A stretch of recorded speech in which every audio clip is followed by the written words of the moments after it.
Welcome back, everyone. You're watching 412 PC Customs here on YouTube.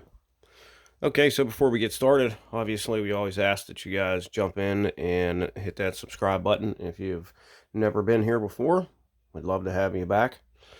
Always ask that you guys share our videos with your family, your friends, your coworkers, fellow first responders, maybe anybody in the service industry that could benefit from it. And then last but not least, we always ask that you smash that thumbs up button. That thumbs up button really helps us get these videos in front of other viewers. All right, so today's video is going to be a little bit different, but long overdue. So today what we're going to do is we're going to take a look at a clock spring. After I did the video showing you guys how to change the clock spring on a '08 Crown Victoria, a lot of people kind of had questions about what is a clock spring, what does it do, what's inside of it, all those kind of things. So we're going to take a look at that today. So obviously here is a Ford clock spring. Now this is the one that I took out of the '08 Ford Crown Victoria, part number 6W1T-14A664-AA. So this is the part that replaces that. It's a 6W1Z-14A664-A. So that's the part that replaces this part. We'll set that to the side. So basically the clock spring, first you have to remove your steering wheel. There's a couple clips here, one being the airbag, couple harnesses that need to be plugged in. So basically, if you're not 100% sure what a clock spring is, it's basically an electrical contact in a ribbon form, and what it allows your vehicle manufacturer to do is put electronics on your steering wheel and still be able to steer the car and spin the steering wheel around without breaking, conventional wires. If they were to put conventional wires to hook up power to, let's say, your cruise control or the controls of your radio or, your horn even, yeah, they wouldn't last very long. They would break.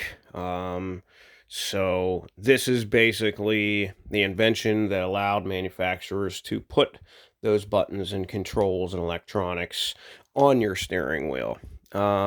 This little thing here, this is just the lock that is in place, locking this together, because when you replace it, you want to get it installed before you unlock it, because if you don't, it's basically going to unwind itself and spin open, and then, of course, it will be useless. All right, so what I'm going to do now is I'm going to attempt to break this thing apart so that we can take a look at the inside. Okay, so that was a lot more simple than I thought it was going to be. So before I pop this open, I do kind of want to explain to you a little bit more about how this works if you don't understand how this works. So what would happen is you take your steering wheel off. This obviously has a top arrow and then another arrow on here that tells you how it's supposed to lock in, and that is the way it'll come whenever you get it. So basically what it is, once you get this on your column, there's a harness that plugs in on the bottom part. And then there's another harness that plugs into the top. And what that does, what the clock spring does, is it keeps the electrical connection between this harness and this harness. Now this harness down below is obviously going to feed these two harnesses, and the top harness there, that's going to control all your radio controls, your cruise control, your horn, anything like that. All right. So without further ado, let's pop this thing open and see what we have. Now, do keep in mind, this one is destroyed because this is the one that failed, and this is the one that I ultimately replaced. So there you have the inside of a clock spring. So basically what it is, it's a reinforced ribbon. And each one of those little itty bitty wires in here, which I'm guessing are aluminum, they might be copper coated, or aluminum coated copper, but so basically that's what you have. It's a big ribbon, so that as you're turning your steering wheel, all your electrical connections are moving with the steering wheel rather than breaking off. Now, of course, just like anything else, these do wear out, which, as you can see, if you take a look at our ribbon here, it has obviously broke the connection. But yeah, that's basically, it's a big, huge ribbon of electrical windings that basically keep all the electronics. As you can see, that's where your connection is made. Well, that's where the connection was made to this harness. And then this end would obviously be to the top harness to keep all your electrical devices rolling. So there you guys have it.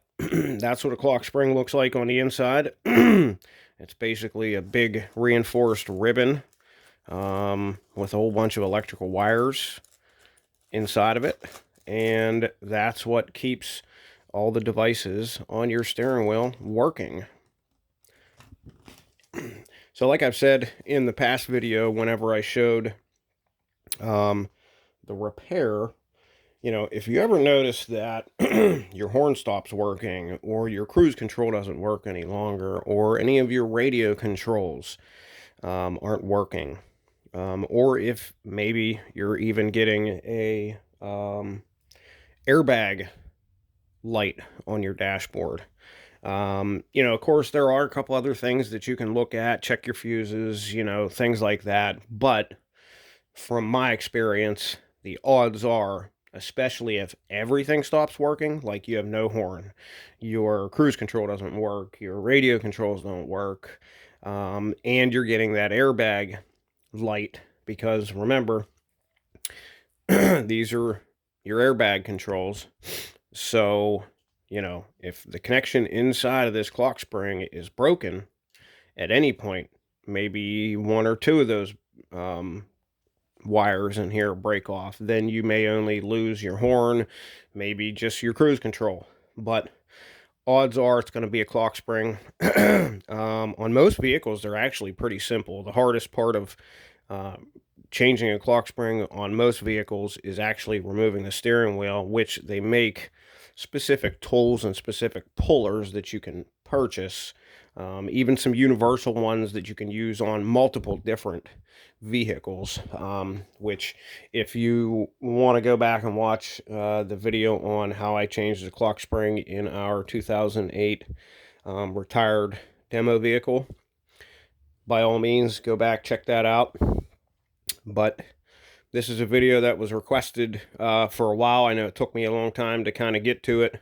As a matter of fact, what happened was I kept the clock spring, the old clock spring, because of those requests, but I actually misplaced it. I looked for months and months and months to try to find it. Finally cleaning out the stock room, I located it, so I figured I would upload this video and get this shot for you guys to fulfill that request. So if you like this video, smash that thumbs up button, please. It really helps get these videos to other viewers.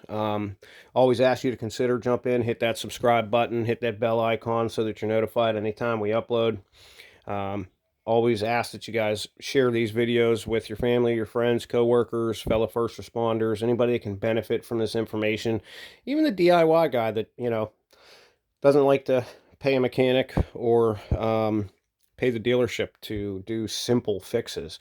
I mean, this clock spring, like I explained in the repair video, you know, this would have cost upwards of $600 to $1,000 to get done at a dealership, where I think I paid $55 for the clock spring replacement, and it took me roughly an hour. But that's only, if you have some struggles, you could easily do this in a half hour. It's a half hour fix, save yourself, six, seven, eight, $950, depending on where you would go and get the quote to get it done. You're looking at upwards of $1,000, anywhere from 600, 700 to 1,000. Save yourself the money, do it yourself. Super simple, not real hard. If you ever come across something similar to a Crown Vic, you can always research our video, and it explains pretty much every leg of the way what to do. There you guys have it. What's inside a clock spring? Now you know.